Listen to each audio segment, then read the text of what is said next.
এত সুন্দরী স্মার্ট শিক্ষিতা ফুফাতো বোন নয়, এত সুন্দরী স্মার্ট শিক্ষিতাটা লেঙ্গুন্নি, আর আমি কোনো লেঙ্গুন্নিকে পড়াতে চাই না।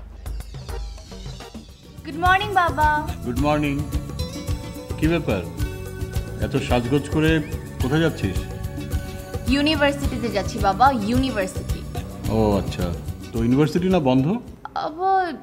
হ্যাঁ ভার্সিটি বন্ধ, আমি তো রোকেয়া হলে যাচ্ছি। না, ওই যে আমার একটা ফ্রেন্ড আছে না মিতা, মিতার কাছ থেকে নোট আনতে যাচ্ছি। বান্ধবীর কাছে নোট আনার জন্য এত সাজগোজ করে যেতে হয়? বাবা তুমি কি আমাকে সন্দেহ করো? তোমার যদি এতই সন্দেহ থাকে তাহলে আমাকে বলো, আমি মিতার কাছেও যাবো না, নোটও আনবো না, ভার্সিটিতেও যাবো না। থাকার লেকচার দিতে হবে না, নে নাস্তা খা।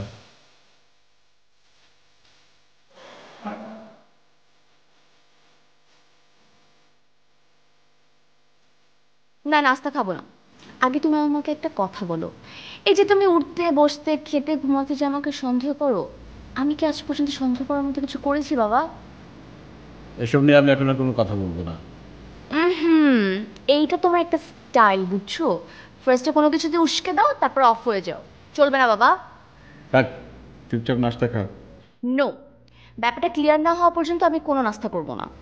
আচ্ছা বাবা, আমি ছোট থেকে বড় হওয়া পর্যন্ত যতগুলো কথা তোমাকে বলে গেছি, আমি আজও তোমাকে সে কথাগুলো বলবো।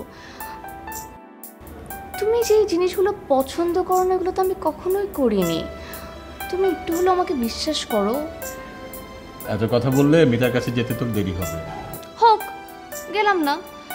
আর শোনো বাবা, তোমাকে একটা কথা বলি, ঘর থেকে মেয়েরা বের হলেই খারাপ হয় না, যার খারাপ হওয়ার দরকার সে তো ঘরে বসেও খারাপ হতে পারে। আচ্ছা থাম, এই রাজুর মা, আসিফকে ডাকো তো। জি যাইতাছি। আরে দাঁড়াও দাঁড়াও রাজুমা, আমি আসিফকে ডেকে নিয়ে আসছি, আমি আনছি ডেকে।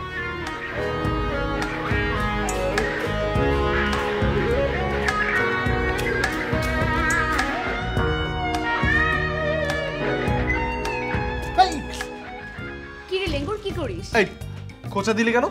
জানিস না আমার শ্বশুরি আছে? জেনেই তো দিয়েছি।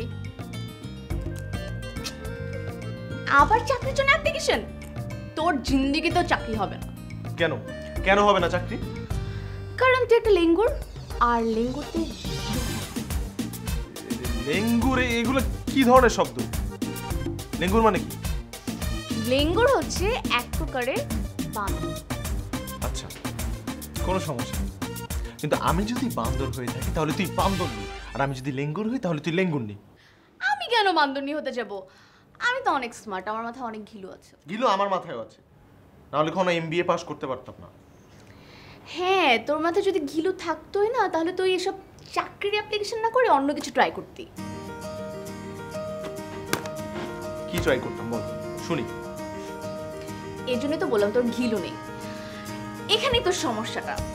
এই যে ধর, তোর এত সুন্দর স্মার্ট একটা ফুফাতো বোন যে সারাদিন তোর আশেপাশে এরকম ঘুরঘুর ঘুরঘুর ঘুরঘুর ঘুরঘুর করে, যার উত্তরার মধ্যে একটা জায়গায় রাজপ্রাসাদ আছে, এই রাজকন্যার দিকে না তাকিয়ে তুই সব অ্যাপ্লিকেশন করছিস। তুই কি করতে পারতি জানিস? রাজকন্যা আর রাজপ্রাসাদের মালিক। ঠিক আছে, ভালো, but I have an objection. Sure? এত সুন্দরী স্মার্ট শিক্ষিতা ফুফাতো বোন নয়, এত সুন্দরী স্মার্ট শিক্ষিতাটা লেঙ্গুন্নি, আর আমি কোনো লেঙ্গুন্নিকে পড়াতে চাই না। তুই আমার ডায়লগ আমাকে দিচ্ছিস? মানে মেরে বেলি মেরে সিং নাও। আমার কাছে প্লিজ প্লিজ আমার কাছে। আচ্ছা আচ্ছা সরি সরি, আমার কাছে। আরে আরে আচ্ছা আরে কি আপনি আমারে ভুল বুঝেন না।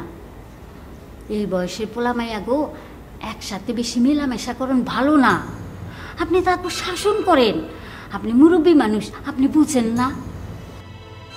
রাজুর মা, আপনি সব কিছু একটু বেশি বোঝেন।